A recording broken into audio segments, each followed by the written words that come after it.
Hey guys, how's it going? I'm Sydney from PhoneDoc.com, here to do a review for you guys of the Pantech Pocket from AT&T. It's one of their new Android smartphones, and it has kind of this odd design. It's a squarish device, but Pantech says they use this design in order to improve the media experience. So things like web browsing, reading ebooks, watching movies, playing games.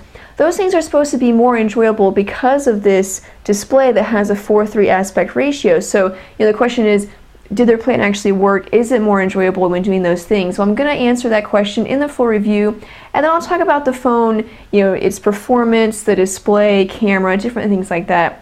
Before we get on to the full review, I have to say special thanks to our friends at Best Buy Mobile. We thank them all the time because they send us the phones that we add to our One Paw Bandit game, which is the game where you guys can win free phones. One of the great things about Best Buy Mobile is that when you buy a phone from them, you don't have to worry about rebates. The price on the tag is the price you pay. It's that simple. So thank you, Best Buy Mobile, for being so awesome. Thank you guys for watching this video. It's a review of the Pantech Pocket from AT&T. I'm Sydney from PhoneDoc.com. Let's go check it out. Alright, so let's get started with the Pantech Pocket from AT&T. It's one of their new mid-range Android devices.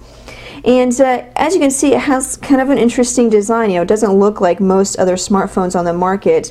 And Pantech says that this unique design is made or was used in order to improve the experience when viewing media, such as watching movies or reading ebooks, web browsing, different things like that. They use this interesting design to improve that experience. So throughout the review, we're going to talk about how it helps with that, or if it helps with that.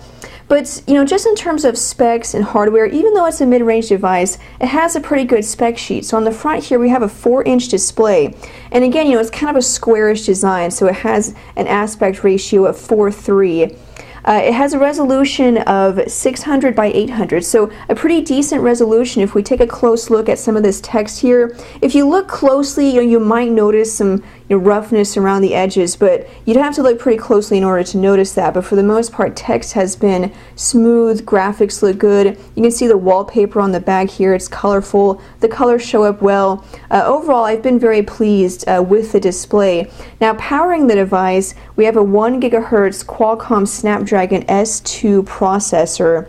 And it's a single-core processor, which is to be expected, but still performance has been pretty good. Along with the 1 GHz processor, you have 512 megabytes of RAM, and you can see, just scrolling quickly through the home screens, little to no lag. I can open up the app drawer, slide through. Performance has been great. Throughout the review, as I demo the phone, you're gonna get a good look at how the phone performs overall. We'll take a look at some tests so I can give you guys an idea of the numbers and how the processor performs in certain quadrant tests or benchmark tests.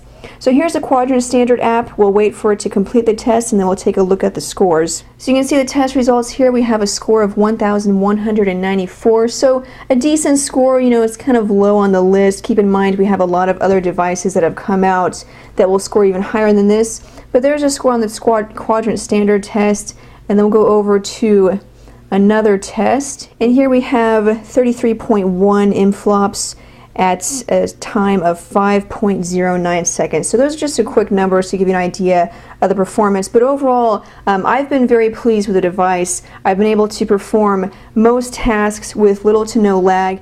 Now, this is an Android device, and it ships with Android 2.3, also known as Gingerbread, but you can see that Pantech has made a lot of customization, so it's going to look a lot different from other Android devices, and very different from a stock Android experience.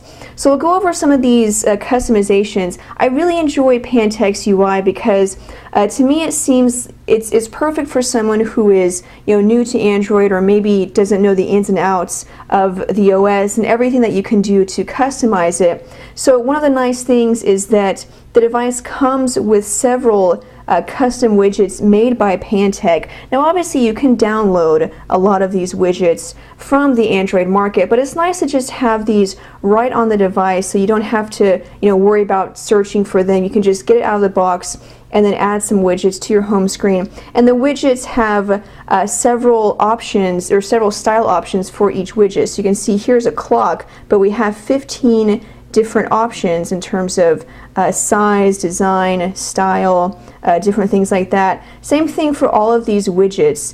Calendar, contacts, email, event notification, memo. All of these have, several different designs that you can choose from. So that's definitely a nice feature. Here's one of the widgets that I've added. It's a clock, also shows the weather, and then once you sync your Google account, it'll show you any calendar events. Here we have a notification widget which shows me missed calls, messages, and emails. So it comes with some very useful and helpful widgets.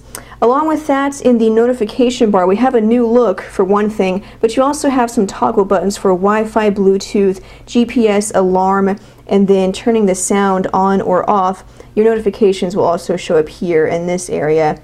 And then along with the dock at the bottom, which has also been customized for call, messages, web, and then the app drawer. The app drawer also is a little bit different, so it scrolls left to right instead of up and down like stock Android does.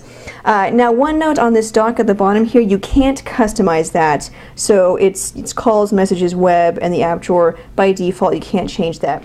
Now let's talk about this display. It's an interesting display. It has a 4:3 aspect ratio, so it's different. And like I said, this is meant to improve your experience whenever viewing media. Watching movies, reading books.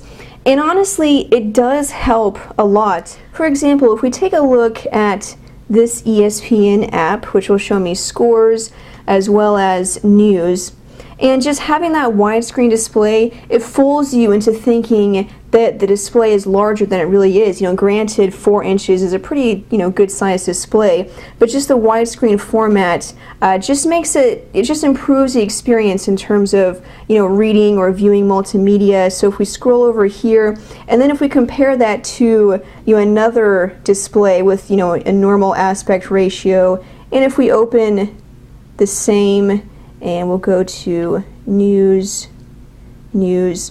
Again, you can just see, for one thing, it's larger, it's wider, the text is of course going to be larger. You just have a lot more real estate on the display whenever you're reading text, or if there's graphics. It makes the experience a lot better. And trust me, whenever I first got the device, I was very skeptical. I looked at it and I was like, wow, this looks kind of weird. It's funny looking, but really it does improve the experience. Also, if we go over to the web browser, and I don't know why I did that, we'll load up phonedog.com. We'll talk about the keyboard in just a minute, but we'll load up phonedog.com. You'll notice that in the web browser, pinch to zoom is pretty smooth, and this is with Flash content loaded. So we have a couple of ads here, another one there. So plus phonedog.com is a pretty intense website with a lot of content in general, but you can see that pinch to zoom is pretty smooth with that 1 GHz processor. A little lag there, but that's to be expected. But anyway, so if we zoom in and we'll take a look at this article, select it, having that interesting aspect ratio and the display at this size, it really does improve the overall experience. So here's an example of a video being played. You can see I have it to play in widescreen, but you can also set it to play in full screen if you'd like to. The only complaint I have is that video playback isn't smooth all the time. This is a video that's downloaded to the device. It's not streaming, but still the playback is kind of choppy. You may not be able to notice it, through watching it on video, but just, seeing it in person, video playback is kind of choppy, so I was kind of disappointed there, but just, as an example of watching videos on the display, it looks great. Also, sound quality is decent. You can see on the back here is the speaker. Sound quality is decent. I didn't really have any complaints. It's very loud, very clear. I could watch this without headphones and still, understand everything they were saying. So good speaker, good sound quality from the speakers as well.